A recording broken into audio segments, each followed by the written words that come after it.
cologne reached me before I even touched the bedroom door. Expensive. The kind Marcus always said we couldn't afford. My scrubs were still damp from where a patient had bled through their bandages in the ER. My shoes squelched with every step, soaked through with my own blood from blisters that had opened hours ago. It was 2:47 in the morning, and I had just finished hour 19 of a day that began before the sun rose. Through that door, I heard my husband laughing. Not the hollow, exhausted laugh I'd grown used to over 2 years of watching him crumble under debt. This was different, light, unguarded, the way he used to laugh before $340,000 in medical bills buried us alive. Then Tyler spoke. Marcus's best friend since college. His voice carried through the door with perfect clarity. He said, "Bro, when are you finally going to tell Rachel the truth?" My hand found the wall. The paint was cold under my palm, textured in a way I'd never noticed before. And I knew, standing in that hallway with my body screaming and my heart hammering against my ribs, that I was about to learn something that would destroy everything. What came next didn't just break my heart. It revealed that every sacrifice, every missed moment, every piece of myself I'd given up had been feeding a lie I never saw coming. Before we dive deeper, let us know in the comments where you're watching from. We'd love to hear from you. And if you're new here, click on the subscribe button so you never miss any of our upcoming videos. My name is Rachel Morrison. 2 years before that night, if you'd asked me to describe my marriage, I would have told you it was built on love and partnership. I would have said Marcus and I were a team facing an impossible challenge together. I would have believed, with absolute certainty, that I was doing the right thing, the noble thing, the thing any good wife would do when her husband's world collapsed. But standing outside that door, listening to voices and laughter I wasn't meant to hear, I began to understand that sometimes the person you're fighting hardest to save is the one who's been drowning you all along. The questions I was about to answer were these. How long can you sacrifice everything for someone before you realize they never wanted to be saved? What do you do when you discover your greatest act of love was someone else's perfect con? And how do you rebuild yourself when the foundation you built your life on turns out to be quicksand? Let me take you back to the beginning, to a version of myself that feels like a stranger now. 6 years before that October night, I was 31 years old and working as an emergency room nurse at County General Hospital. I loved that work in the way you love things that challenge you and break you and remake you into someone stronger. There was something profound about being present during people's worst moments, about staying calm when everything around you was chaos. My colleagues trusted me. My patients remembered my name. I'd built a life I was genuinely proud of, and I wasn't looking for anything to change. Then Marcus walked into that coffee shop near the hospital on a Tuesday afternoon in March, and everything changed anyway. I was there on my break, still in my scrubs, exhausted from a 12-hour shift that had included 2 cardiac arrests and a motorcycle accident. He was sitting by the window with architectural plans spread across his table, and when I walked in, he looked up and smiled at me like I was the most interesting person he'd seen all day. Not in a predatory way, in a way that felt genuine, like he saw me, not just a tired nurse in wrinkled scrubs, but actually me. He introduced himself as Marcus Bennett, real estate developer, entrepreneur. He had this way of talking about his dreams that made them feel inevitable, like the future was just waiting for him to reach out and shape it. He wanted to build affordable housing communities. He wanted to change neighborhoods. He wanted to leave a mark on the city that would matter. I fell in love with his ambition first, I think. Or maybe I fell in love with the way he made me feel like I could be part of something bigger than just my shifts at the hospital. Looking back now, I'm not sure I ever separated the two. We were married within a year. My sister Jennifer thought it was too fast. She said, "Rachel, you barely know this man. What's the rush?" But when you're in love, caution feels like cowardice. I wanted to be brave. I wanted to believe in big dreams and take chances and build something meaningful with someone who wasn't afraid to reach for more. The first year of our marriage felt like proof I'd made the right choice. Marcus was attentive and affectionate and full of plans for our future. We'd stay up late talking about the house we'd buy, the children we'd have, the life we were building together brick by brick. He'd tell me about properties he was looking at, investors he was courting, deals that were close to closing. I'd tell him about my patience, the lives we'd saved, the chaos I'd navigated. We felt like partners in the truest sense. Then his father got sick. The diagnosis came fast and brutal the way cancer diagnoses always do.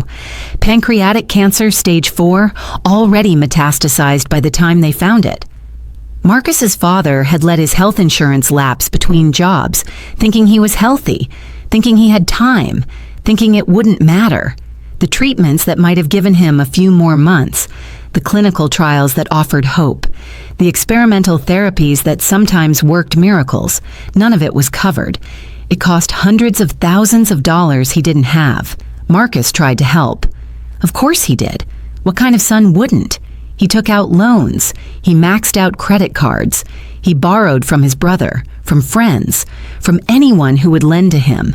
He poured everything into trying to save his father, and I supported him completely because this was family.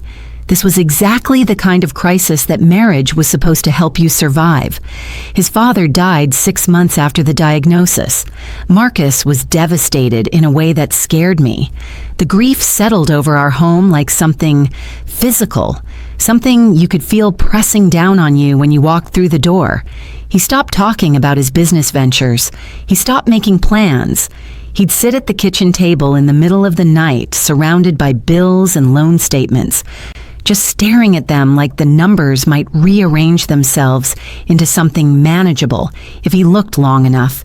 That's when I learned the full scope of what trying to save his father had cost. $340,000. Some of it was medical debt. Some was loans at interest rates that made my stomach turn. Some was credit cards that had been maxed out and were now accruing fees and penalties that made the balance grow even when Marcus wasn't charging anything new. And while he'd been focused on his father, his businesses had collapsed. Investors had pulled out. Deals had fallen through. Everything that was supposed to be generating income had evaporated. I found him one morning at 3 a.m., head in his hands at the kitchen table, shoulders shaking with sobs he was trying to muffle. He looked up at me with eyes so hollow and broken that something cracked open in my chest. He said, "Rachel, I'm failing you. I don't know how we're going to survive this. I've ruined everything. I've ruined us." And I made a decision in that moment, a decision that felt brave and loving and right. I decided I would fix this. I would carry us until he could stand again. I would be strong enough for both of us. Isn't that what love is supposed to be? Isn't that what marriage means? I believed with my whole heart that this was the right choice, the noble choice, the choice that would prove what kind of person I was. Looking back now, I can see how naive that sounds, but at the time, it felt like the only choice I could make. I was already working full-time at County General, pulling 12-hour shifts in the emergency room, but one job wasn't going to touch $340,000 of debt. The interest alone was eating us alive. So I started looking for additional work, and I found it everywhere. Healthcare workers were always in demand. I picked up weekend shifts at a private medical clinic across town, 8 hours on Saturday, 8 hours on Sunday, another $1,500 a month. It helped, but it wasn't nearly enough. The minimum payments on Marcus's debts were almost $4,000 a month, and that was just keeping us from drowning. It wasn't actually paying anything down, so I added overnight shifts at an urgent care center, 10 p.m. to 6 a.m., 3 nights a week, another $2,000 a month. I'd finish my regular shift at County General at 7 p.m., drive home to shower and change and eat something standing up in the kitchen, then drive to the urgent care center to start all over again. My body started rebelling almost immediately. I'd always been healthy, strong, resilient. But suddenly, I couldn't sleep even when I had the chance. I'd lie in bed during those few hours between shifts, my mind racing through everything I needed to do, and my body would vibrate with exhaustion, but I couldn't shut down. I couldn't turn off the constant calculation of hours and dollars and debt. I lost weight, 20 pounds in the first 3 months, then another 10. My hands developed a tremor that never quite went away. I'd be taking someone's blood pressure and my fingers would shake so badly I'd have to stop, breathe, start over. My colleagues noticed, but I brushed off their concerns. I told them I was fine. I told everyone I was fine. Jennifer didn't believe me. My sister has always been protective, sometimes too protective, but I love her for it.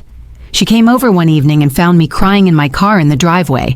I'd just gotten home from my second shift of the day, and I didn't have the energy to walk inside. I was just sitting there behind the wheel with tears running down my face, too exhausted to move, and she knocked on the window and I rolled it down, and she looked at me with an expression of horror and heartbreak. She said, "Rachel, look at yourself. Look at your hands. You're shaking. You've lost so much weight, I barely recognize you. This isn't sustainable. You can't keep doing this to yourself." But I could. I had to. Because every time I thought about stopping, about easing up, about telling Marcus I couldn't carry all of this alone, I'd remember the way he looked at me with those grateful, broken eyes. I'd come home after working 19 hours and he'd be waiting up for me, and he'd pull me close even though I smelled like hospitals and antiseptic and exhaustion, and he'd whisper against my hair, "You're saving my life, baby. I don't deserve you. I swear to God, once we get through this, I'm going to spend the rest of my life making it up to you." That promise was everything. That promise kept me going through days that felt impossible. So when the opportunity came to pick up home health visits on my supposed days off, I took it without hesitation. 3 to 5 visits a day to elderly patients who needed someone to check their vitals, change their dressings, administer medications. Another $1,200 to $1,500 a month. 4 jobs, 7 days a week. Some days I worked 22 hours straight, sleeping for 2 or 3 hours in my car between shifts because driving home and back would waste precious time. I missed my father's 75th birthday party because I was working. I missed Thanksgiving because the holiday pay was too good to pass up. I missed Christmas. I missed everything that wasn't work or sleep or the few moments I could collapse at home before starting all over again. My father got sick that winter, just pneumonia. Nothing as serious as what had killed Marcus's father. But at 75 years old, pneumonia is dangerous. He was in the hospital for 2 weeks and I visited him once. One time in 14 days. I was working the other 13 days, pulling doubles and triples, telling myself I'd visit tomorrow. He understood. He told me he was proud of me for being so dedicated, for working so hard. But I could see the disappointment in his eyes every time I called to say I couldn't make it today, but I'd definitely come tomorrow. He recovered from the pneumonia. 3 months later, he had a stroke, a massive one that changed everything in an instant. My mother called me at the hospital and I could barely understand her through her crying. She said I needed to come right now, that they didn't know if he was going to make it through the night. I was 16 hours into my shift. I'd been at work since 5 that morning and wasn't supposed to leave until 7 that evening. I told my supervisor it was an emergency, that my father might be dying, that I had to go. She said she understood, but they were critically short-staffed, and could I please just finish the shift? Just 5 more hours. She said it like it was a reasonable request, and I said yes. I don't know why I said yes. Maybe I was so deep in the pattern of always saying yes, always pushing through, always choosing work over everything else, that I'd forgotten how to do anything different. I finished the shift. I drove to the hospital where my father was.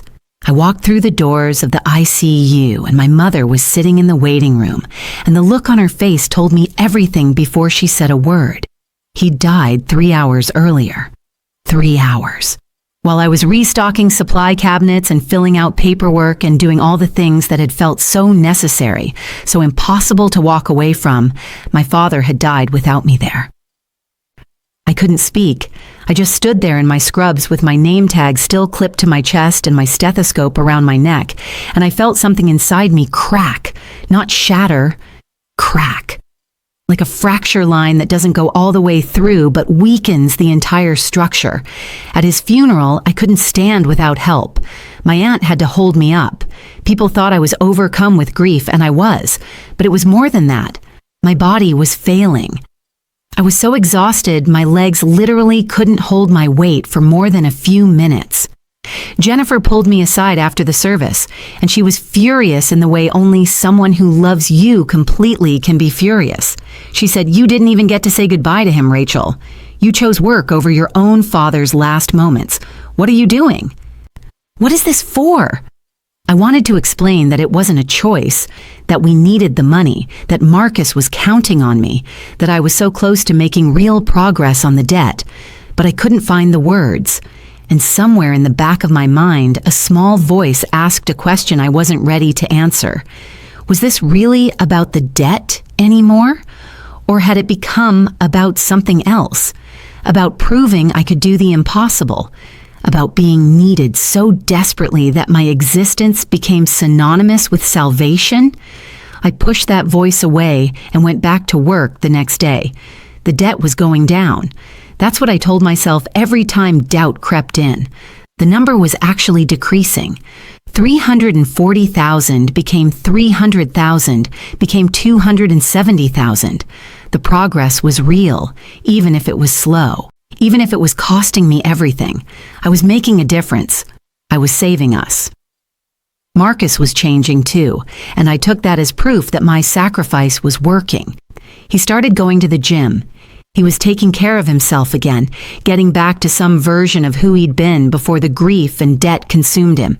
He bought some new clothes, nice ones, and when I asked where he got the money, he said he'd found incredible deals at thrift stores, that he just needed to feel like himself again. I thought that was healthy.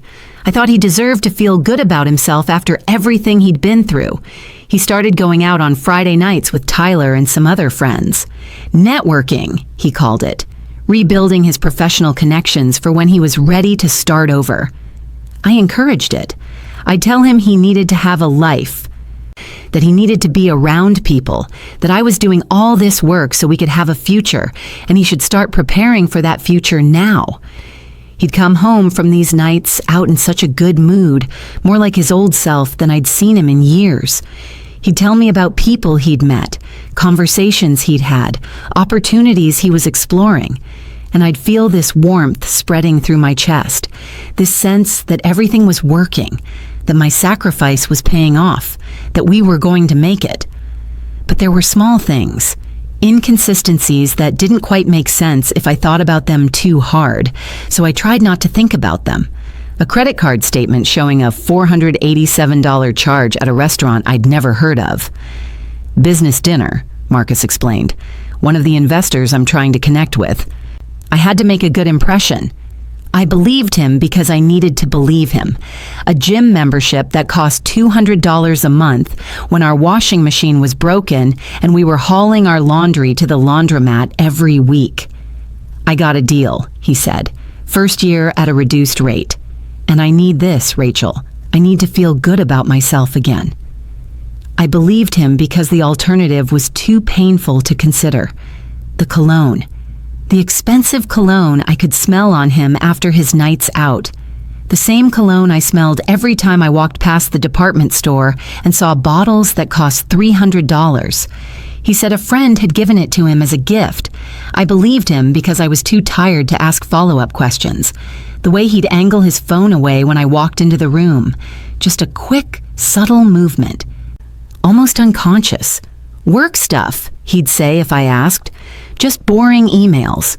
I'd nod and go back to whatever I was doing because asking more questions felt like accusing him of something. And I didn't want to be that wife, the one who didn't trust her husband, the one who questioned everything. If I couldn't trust him, what was any of this for? Jennifer didn't buy it. She came over one afternoon and Marcus was getting ready to go out and she watched him spray on that expensive cologne and she waited until he left and then she turned to me with her arms crossed and said, "Rachel, Why does your supposedly broke husband smell like $300 cologne when you're eating ramen for dinner 3 nights a week? I snapped at her. I actually raised my voice, something I almost never do with my sister. I said, "Why are you attacking him? Why can't you just let him have something nice? He's been through hell, Jennifer. His father died. He's drowning in debt. Can't he have one thing that makes him feel good without you judging it?" She looked at me with an expression I couldn't quite read. Sadness, maybe, or fear. She said quietly, "I'm not attacking him. I'm worried about you." But I was already done with the conversation. I was too tired to defend myself, too tired to defend Marcus, too tired to defend anything. I just wanted her to leave so I could take a 30-minute nap before my next shift. 2 years, 730 days of living like this. The debt kept going down. 270 became 240, became 210, became 190. $190,000. I'd paid down $150,000 in 2 years by working myself to a point where I barely recognized my own reflection. My hair had started going gray at 33 years old. I had lines around my eyes that hadn't been there before. My hands shook constantly now. I'd developed chronic back pain from too many hours on my feet. I got migraines that left me half blind and vomiting in hospital bathrooms. But I could see the finish line. At this rate, maybe 3 more years and we'd be free. 3 more years and I could go back to having a normal life, a normal schedule, a normal marriage. 3 more years and Marcus could rebuild his businesses and I'd be there to support him properly as a real partner, not someone too exhausted to be present. That's what I told myself on October 26th. That's what I believed right up until the moment everything shattered. I was scheduled for my regular overnight shift at the urgent care center, 10 p.m. to 6 a.m., just like every Tuesday, Thursday, and Saturday. I'd worked my 12-hour shift at County General, driven home, and I was getting ready to leave again when my phone rang. The urgent care center, staffing mix-up. They'd accidentally double-booked the overnight shift. I didn't need to come in. They were so sorry for the late notice. I almost cried from relief. An entire night off, an unexpected gift of hours that belonged to me. Time to sleep, to rest, to just exist without someone needing something from me. I called Marcus to tell him the good news, thinking maybe we could watch a movie or just sit together like normal married people. But his phone went straight to voicemail. He'd mentioned something about maybe going out with Tyler, one of their networking things, so I didn't think much of it. I took a long shower. The kind where you just stand under the hot water until your skin turns pink and the bathroom fills with steam. I made real tea, the good kind I saved for special occasions, and I sat at the kitchen table and drank it slowly and felt almost human. It was after midnight when I heard voices from the bedroom. I'd thought Marcus wasn't home yet.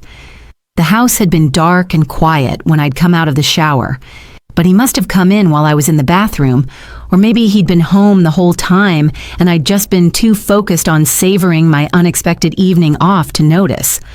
I walked down the hallway thinking I'd tell him about getting the night off, thinking maybe we could still salvage a few hours together.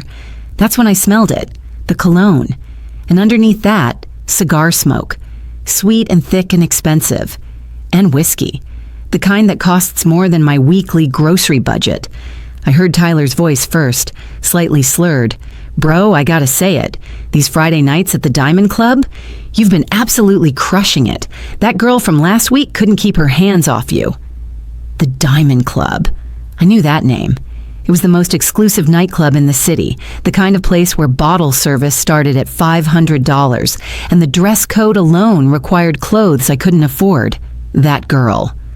My hand found the wall and I pressed my palm against it, feeling the texture of the paint. Cold, slightly rough, real. Marcus laughed, that easy, carefree laugh that I used to love, that I'd been so relieved to hear returning over these past months. He said, "Man, Rachel has no idea. She thinks I'm at job interviews and networking events. She has no clue what I'm really doing with my Friday nights." The hallway tilted. The floor felt unstable, like I was standing on a ship's deck in rough seas. Tyler said, "Dude, you've been running this for like a year and a half now. The Vegas trips, the golf weekends, that sick Rolex you bought last month. How has she not figured it out? She's smart. She's a nurse. How does she not see it?"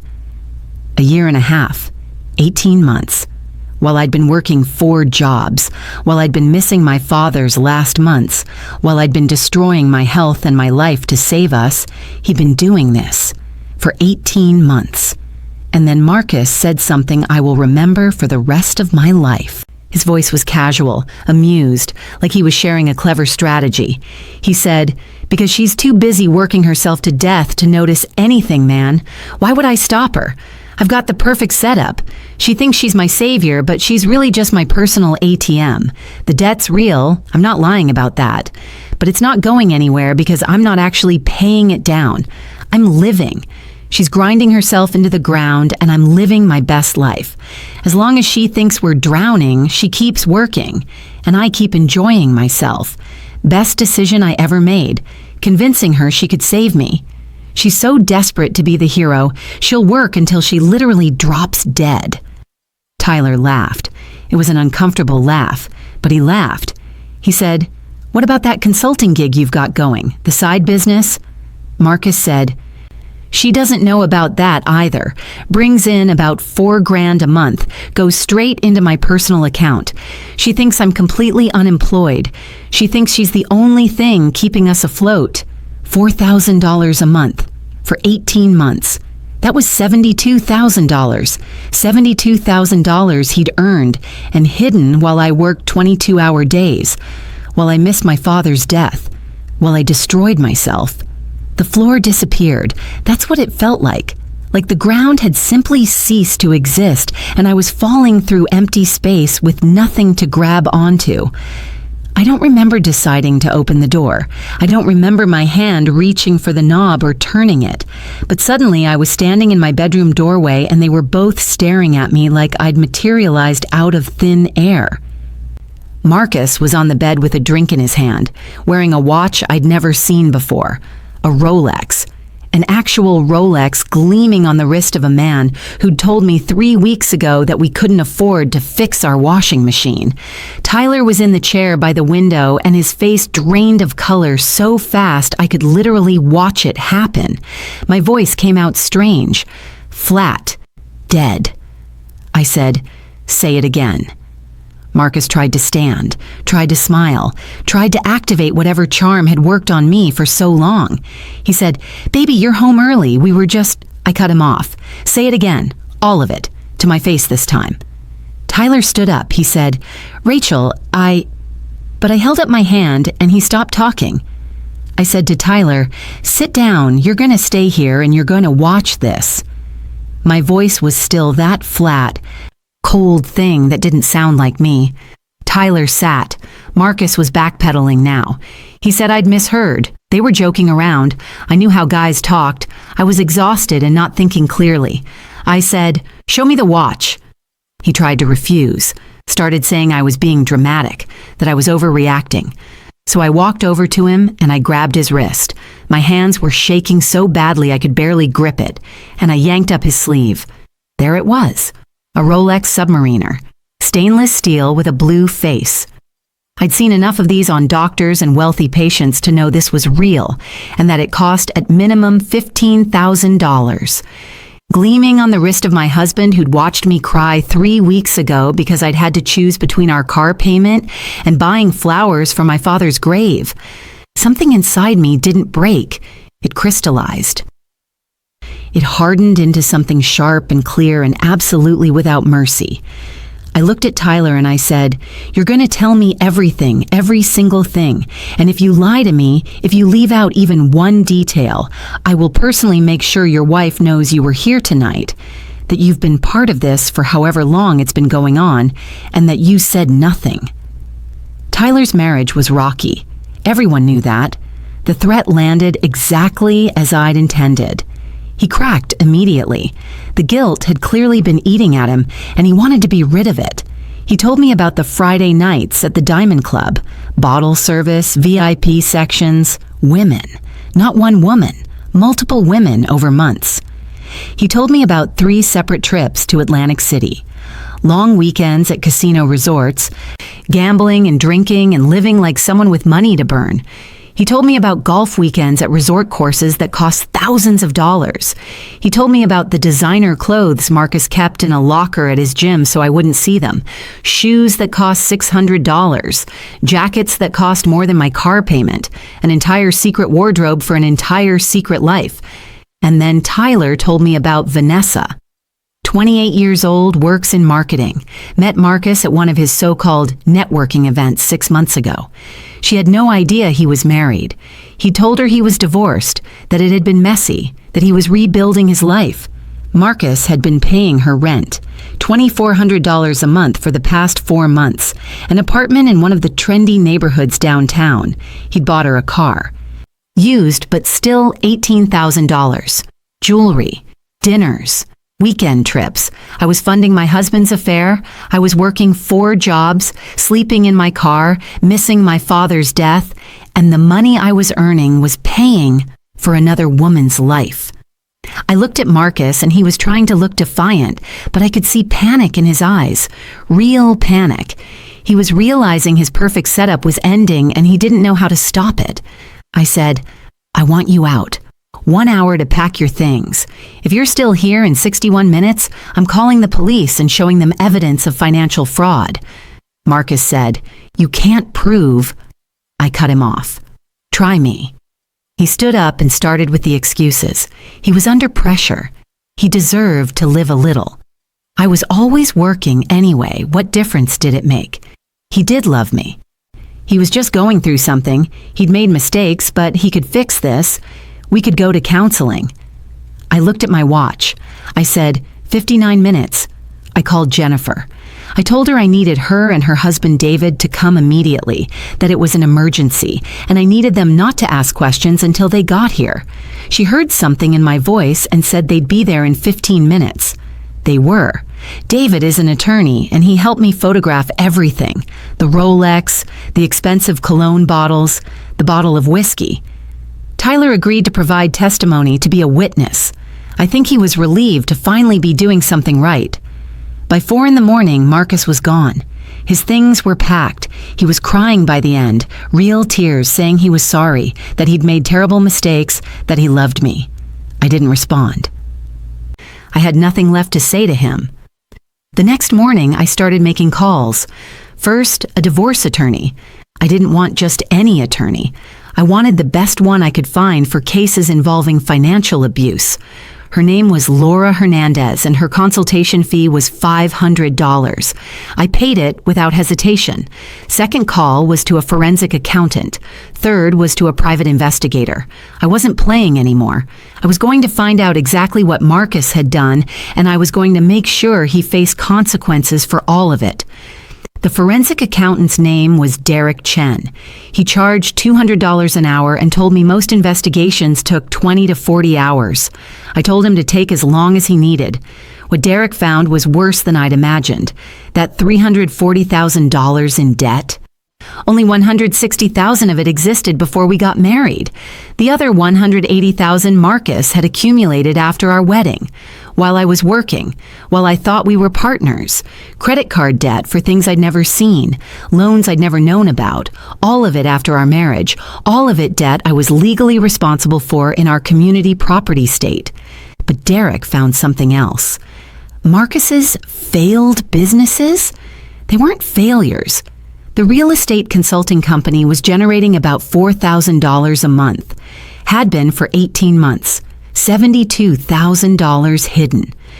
The property management LLC was connected to a rental property Marcus's father had left him. Marcus had told me it was sold to pay medical bills. He'd lied. He'd kept it, rented it out, collected $2,200 a month, another $40,000 over 18 months. There was an investment account with $30,000 in it, money that should have paid our debt, just sitting there. Over 18 months, Marcus had hidden approximately $142,000 from me. The private investigator's name was James Burke. He'd been following Marcus for 2 weeks and found Vanessa, confirmed everything Tyler had told me, got photographs and videos and credit card receipts. He found text messages where Marcus had joked to a friend, "My wife thinks I'm broke. My girlfriend thinks I'm rich. Both of them are buying it." But James found something that changed everything. Marcus had applied for and received a $50,000 personal loan in both our names. He'd forged my signature. The money went to paying off his personal credit card, the one he'd used for Vanessa's rent and gifts and trips. Forging someone's signature on a loan application isn't just civil fraud, it's identity theft. It's a felony. Laura, my attorney, explained that I could press criminal charges if I wanted to. Did I want to see Marcus arrested? Did I want him to have a criminal record? Yes. The answer came immediately, but Laura counseled strategy over emotion. She said if I pressed criminal charges, it might slow down the divorce. What she recommended was using the threat as leverage. Present everything to his attorney and make it clear I was willing to go to the police if he didn't agree to a very favorable settlement. I'd get everything I wanted quickly. He'd keep his freedom. I'd get justice. The divorce took 8 months. Marcus fought it at first. His attorney tried to paint me as a controlling workaholic who'd driven Marcus to cheat through emotional absence. They claimed his hidden businesses were separate property. They argued I was exaggerating, being vindictive, using my grief over my father to manipulate sympathy. But Laura was better. She presented every bank statement, every credit card bill, every photograph of Marcus at the Diamond Club, every text message where he called me his personal ATM. She presented Tyler's testimony, the forged loan documents with a handwriting expert who confirmed the signature wasn't mine. She showed exactly where that $50,000 went, funding an affair while I worked myself into collapse. The judge was a woman in her late 50s named Patricia Morrison. She sat quietly through most of it, taking notes, occasionally asking questions. She had a way of looking at Marcus that made him squirm. When she delivered her ruling, she said, "Mr. Bennett, in 30 years on this bench, I have rarely seen such calculated exploitation of a spouse's devotion. You didn't just betray your wife's trust, you weaponized her love. You watched her work herself to physical collapse while you funded an affair and a secret lifestyle. This is financial abuse. This is emotional abuse. And in the case of the forged loan, this is criminal fraud." The ruling was comprehensive. I was awarded 70% of assets. I was absolved from $140,000 of debt Marcus had accumulated after our marriage. That became his sole burden. I got the house, the car, our savings. I was awarded alimony of $3,000 a month for 5 years, not because I needed it, but as punitive damages. The judge ordered Marcus to liquidate assets immediately. The Rolex had to be sold. The investment account drained and divided. The rental property sold. Marcus tried to protest, but the judge said, "Your client forged his wife's signature on a loan to fund an affair. Your client systematically defrauded his wife for 18 months. Your client watched his wife miss her father's death because she was too busy working to support him. I have no sympathy for his financial situation. Sell the property." After the ruling, Marcus tried to approach me in the courthouse hallway. Jennifer stepped between us, but he said, "Rachel, please, just let me say something." I was going to walk away, but something made me stop. Maybe I needed to hear what he had to say. Maybe I needed closure. Maybe I just needed to look him in the eye one more time and see him clearly, without love or hope clouding my vision. I said, "You have 1 minute." He looked terrible. He'd lost weight. He looked older, worn down, like consequences were finally catching up with him. He said, "I'm sorry, I know that's not enough. I know nothing I say will ever be enough, but I am sorry. I was selfish and cruel, and I took advantage of the best thing that ever happened to me. I destroyed us. I destroyed you, and I have to live with that forever." I looked at this man I'd loved, This man I'd destroyed myself trying to save. This man who'd used my devotion as a weapon against me. And I felt nothing. Not anger, not sadness, nothing. He was a stranger. Less than a stranger. He was a cautionary tale. I said, "You know what the worst part is, Marcus? It's not that you cheated. It's not even that you stole from me. It's that you watched me suffering and you enjoyed it. You saw me crying because I couldn't afford my father's funeral flowers, and you were wearing a $15,000 watch. You knew I'd missed my father's last moments, and you didn't feel guilty enough to stop. That's who you are. That's who you've always been. And I'm grateful I finally see it." I walked away. Jennifer walked with me. Marcus didn't follow. 3 months after the divorce finalized, I quit 3 of my 4 jobs. I gave notice at the private clinic, the urgent care center, and I stopped taking home health visits. I kept my position at County General because I genuinely loved that work, because it mattered to me, because it was the job I'd chosen before everything went wrong. The first Saturday I had completely off. I woke up at 8 in the morning without an alarm, and I didn't know what to do with myself. I'd spent 2 years where every minute was structured around work and sleep and survival. The idea of a day that was just mine, that I could fill with anything I wanted, was overwhelming. I stood in my kitchen in my pajamas drinking coffee that I could actually taste for the first time in years. And I cried. Not sad tears. Relief tears. The kind of crying that feels like releasing something toxic that's been building up too long. Jennifer came over that afternoon. She looked at me and said, "You look different." I asked, "Different how?" She said simply, "Alive." I started therapy with a woman named Dr. Sarah Kim. She was in her 60s, calm and direct. And she didn't let me minimize or rationalize or deflect. In our second session, she asked why I'd stayed so long after warning signs appeared, why I'd worked 4 jobs instead of questioning Marcus's story, why I'd sacrificed so much without demanding proof it was necessary. I said what I'd been telling myself for 2 years, because that's what marriage is. You support each other. You carry each other when things get hard. Dr. Kim said, "But he wasn't carrying you. He was riding you into the ground while pretending to drown. There's a difference between partnership and exploitation. You know that intellectually. Why couldn't you see it in your own life?" That question broke something open. I started crying in her office, ugly heaving sobs from somewhere deep and old, and I realized I'd needed to believe I could save him. I'd needed to be the hero because being the hero meant I had control. It meant if I just worked hard enough, sacrificed enough, loved enough, I could fix everything. But you can't earn love by destroying yourself. You can't fix someone who doesn't want to be fixed, and you can't save someone who's using your rescue attempts as cover for their betrayal. Dr. Kim asked, "What would you tell one of your patients if they came to you in the situation you were in?" I thought about the women I'd treated in the ER over the years, who'd come in with mysterious injuries, implausible explanations, hollow eyes that screamed for help while their mouths said everything was fine. I'd always known. I'd always seen through their lies. So why couldn't I see through my own? I said slowly. I'd tell her that love shouldn't cost her everything. That real partnership means sharing the burden, not one person becoming a beast of burden while the other rides. Dr. Kim asked, "So why did you accept less for yourself?" I didn't have a good answer then. I still don't. Not completely. But I'm learning to ask myself that question and demand better answers. I started running in the mornings. Not training for anything, just running.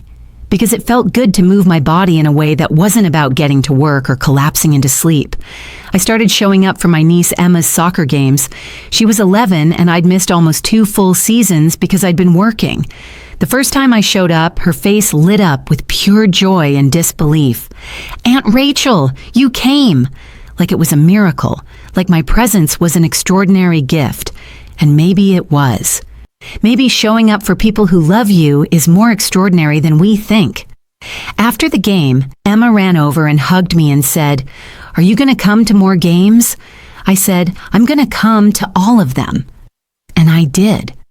Every Saturday there in the stands, cheering for a team I didn't care about for a niece I loved more than I'd realized. Jennifer sat next to me at those games, and we didn't talk much, just existed side by side, sisters again in the way we'd been before Marcus consumed my entire life. 6 months after the divorce, Jennifer convinced me to take a trip, just us. A sister's trip somewhere beautiful. We went to Colorado. I'd never been to the mountains, and the altitude made me dizzy and breathless in a way that felt cleansing. We hiked every day. Not strenuous hikes. I was still rebuilding my strength, but enough to feel my body working, my lungs expanding, to feel alive. On the third day, we hiked to the top of a mountain. Not huge by Colorado standards, but big enough that when we reached the summit, the world stretched out below us in every direction. The air was so cold, it burned my lungs. The sun was so bright I had to squint, and I screamed. Just opened my mouth and screamed into the mountains as loud as I could. All the rage and grief and exhaustion and relief and joy that had been building inside me came pouring out in this primal, wordless scream. Jennifer stared at me for a second. Then she started screaming too. We stood at the top of that mountain, 2 women in their 30s screaming like wild things, and it was the most cathartic moment of my life. When we finally stopped, breathless and laughing, Jennifer said, "Feel better?" I said, Yeah, I really do." Life settled into something resembling normal. I worked my shifts at County General. I went to therapy every week. I ran in the mornings. I showed up for Emma's games. I had coffee with Jennifer on Sundays. I started reading again, actual books for pleasure. 8 months after the divorce, I got promoted to head nurse in the emergency department. My supervisor said, "Rachel, you've been through hell, but you never let it affect your work. You're the best nurse in this department, and everyone knows it. We want you to lead the team." I accepted because I genuinely wanted the job and knew I'd be good at it. Around that time, I started dating again, just coffee dates at first. It felt strange and uncomfortable and vulnerable in ways I'd forgotten existed, but it also felt like reclaiming something. Then I met James Martinez. He was a firefighter who came into the ER with an injured colleague. We started talking during intake, and he had this way of looking at me that was direct and genuine and interested, not predatory, just genuinely interested in knowing me. He asked if he could call me sometime. I said yes before I could overthink it. Our first date was coffee. We talked for 2 hours without awkward silences. On our third date, I told him about Marcus. Not everything, but the broad strokes. He listened without interrupting. When I finished, he was quiet for a moment. Then he said, "Anyone who'd treat you like that doesn't deserve to breathe the same air as you." I almost cried. Not because the words were particularly profound, but because they were sincere. We'd been dating about 3 months when something unexpected happened. Flowers were delivered to the hospital. Expensive flowers. A massive arrangement of white roses and lilies that must have cost $200. The card said, "Rachel, I've been in therapy. I've been doing a lot of work on myself. I see what I did now. I see how wrong I was. I need to make amends. Can we meet? Please, I need you to know how sorry I am." It was signed with just an M. My first instinct was to throw them away. My second was to call my attorney and ask if Marcus was violating the divorce terms. But something about the card felt off. Not the words. They were exactly what someone in therapy might say, but the timing, the expensive flowers. The whole gesture felt performative in a way that made my instincts prickle. I called James Burke, the private investigator. I still had his number from the divorce. I said, "I need you to check on something for me. It's probably nothing, but I have this feeling." He asked what feeling. I said, "That Marcus is up to something." 2 days later, James called back. "Rachel, you need to sit down for this." I sat on my couch. He said, "Marcus has been seeing someone. Her name is Vanessa Chen." I said, "I know. That's the woman he had the affair with. They broke up during the divorce." James said, "They got back together about 6 months ago."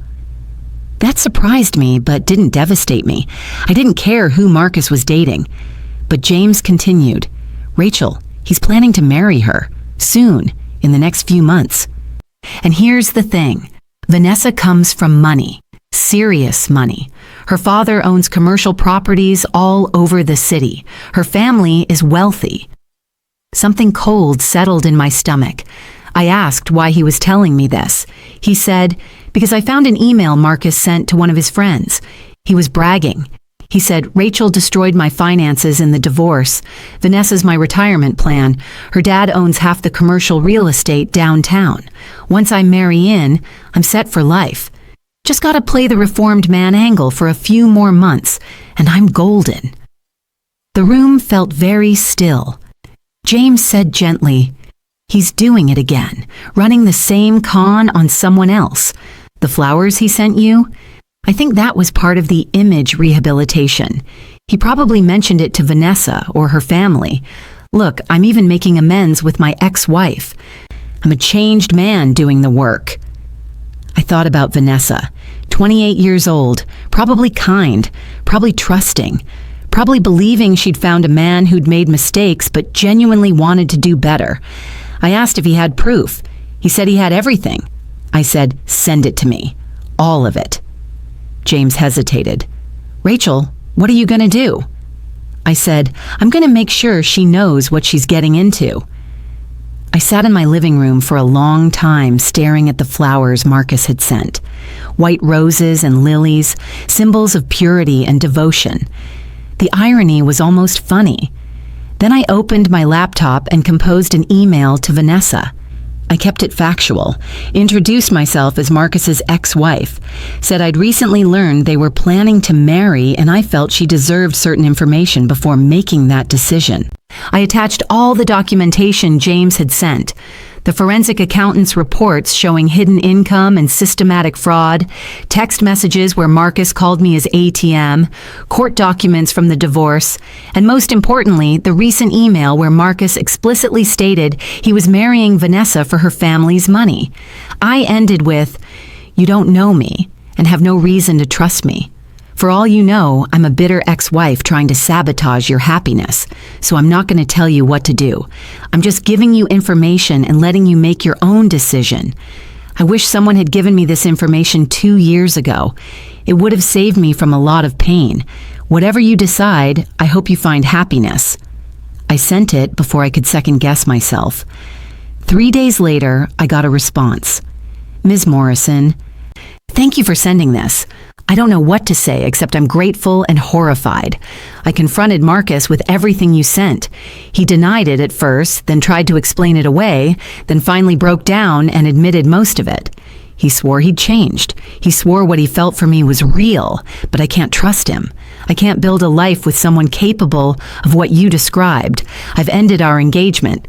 My father is furious. He'd already started including Marcus in business dealings. I'm sorry for what he put you through, and thank you for caring enough about a stranger to warn her."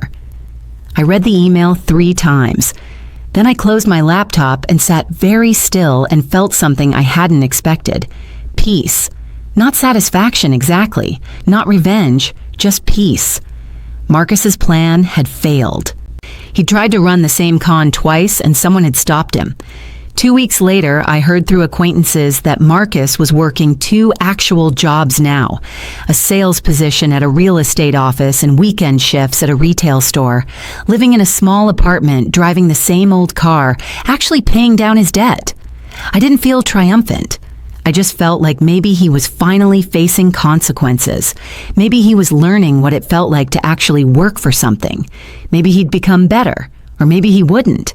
Either way, it wasn't my problem anymore. I'm 35 years old now. 3 years have passed since that October night when I stood in the hallway and heard Marcus bragging about using me as his personal ATM. 3 years since my world fell apart and I had to rebuild myself from the rubble. I'm still a nurse at County General. I still love my work, though I love it differently now. I love it because I choose it, not because I need it to prove something or save someone or fill a void. I work my shifts, lead my team, care for my patients, then go home and have a life. James and I are still together. We're taking it slow, which feels right. He's met my family. I've met his. We talk about a future, but we're not rushing. We're letting it unfold naturally, without pressure or desperation. I've started teaching a class at the hospital, financial literacy for healthcare workers.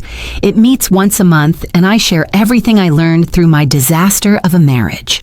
How to recognize financial abuse, how to protect yourself legally, how to maintain financial independence even in committed relationships, how to know when sacrifice has crossed the line into self-destruction.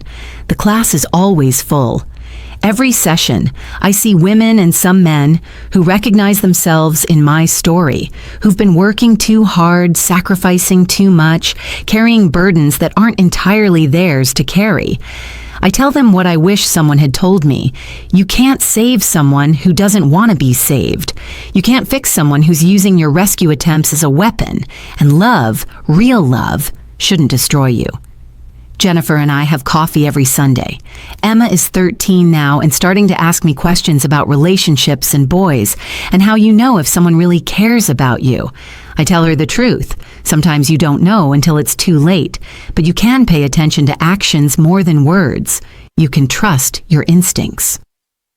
You can demand respect and reciprocity and honesty, and you can walk away when those aren't present, no matter how much you love someone. I think about my father sometimes, about how I wasn't there when he died because I was too busy trying to save a marriage that was already dead. I carry guilt about that.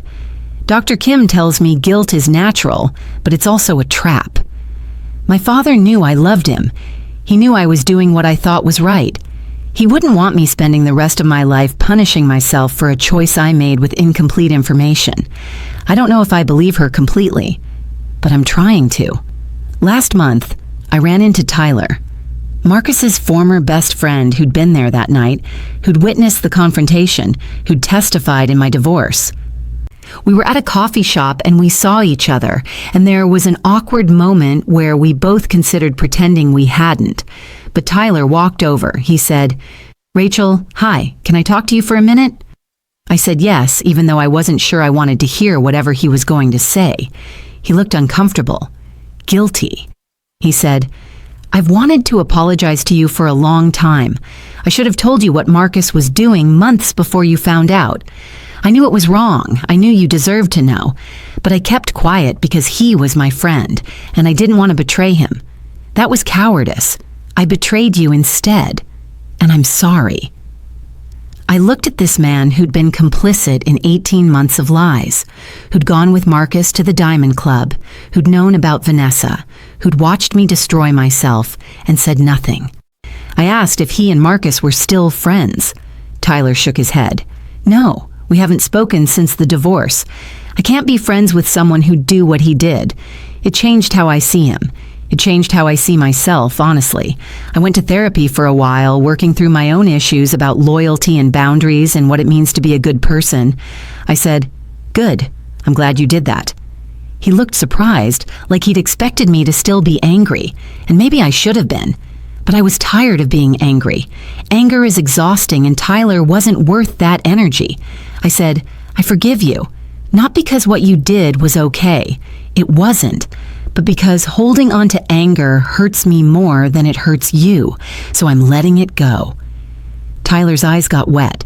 He thanked me, and I nodded, and we parted ways, and I haven't seen him since. But that conversation felt like closing a door that had been left open too long. Here's what I've learned, and maybe this will resonate with some of you. Maybe it won't. But I'm going to share it anyway because I think it matters. Love is supposed to lift you up, not tear you down.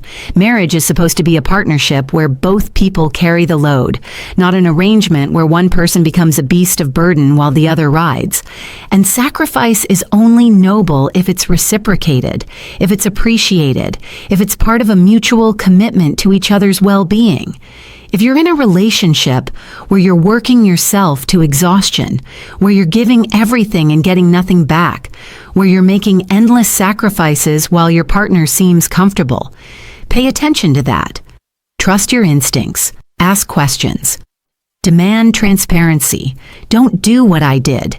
Don't mistake martyrdom for love. Don't confuse self-destruction with devotion. If you're watching this and you see yourself in my story, if you recognize that pattern of giving and giving while someone else takes and takes, please know this: you deserve better. You deserve a partner who values your sacrifices enough not to exploit them. You deserve someone who would never watch you suffer while they thrive. That night in the hallway when I heard Marcus bragging about using me as his ATM, I thought it was the worst night of my life. In many ways it was. It was devastating and humiliating, and it shattered everything I thought I knew about my marriage and my judgment. But it was also the night I started getting my life back. It was the night I stopped destroying myself for someone who didn't deserve it. It was the night I began the long journey back to myself. Sometimes the most painful truths are the ones that set you free. Sometimes you have to lose everything to discover what actually matters. Sometimes the ending of something terrible is the beginning of something better than you imagined possible. I'm not going to tell you I'm grateful for what Marcus did. I'm not going to say it was worth it or that I'm a better person for having gone through it. That's the kind of redemptive narrative people like to put on trauma, but it's not always true. Some things are just painful and damaging, and they don't teach beautiful lessons. They just hurt. But I will say this: I survived it. I rebuilt myself. I created a life that's mine, that I chose, that isn't defined by someone else's needs or lies or manipulations. I'm proud of that. I'm proud of the woman I've become on the other side of that disaster. And I hope that if you're going through something similar, you'll survive it too. You'll rebuild. You'll discover you're stronger than you think, and that freedom, real freedom from someone who's been using you, feels better than anything you can imagine. How would you have handled this situation? Would you have seen the warning signs earlier than I did? Would you have confronted Marcus sooner or walked away faster? Tell me in the comments. Tell me where you're watching from. Share your thoughts, your reactions, your own stories if you feel comfortable. And if this story made you think, if it made you feel something, if it reminded you of someone who needs to hear it, share it. Sometimes people need to see their own story reflected back before they can find the courage to change it. There are more stories coming. Stories about betrayal and survival, injustice and transformation. Stories about people who faced impossible situations and found a way through.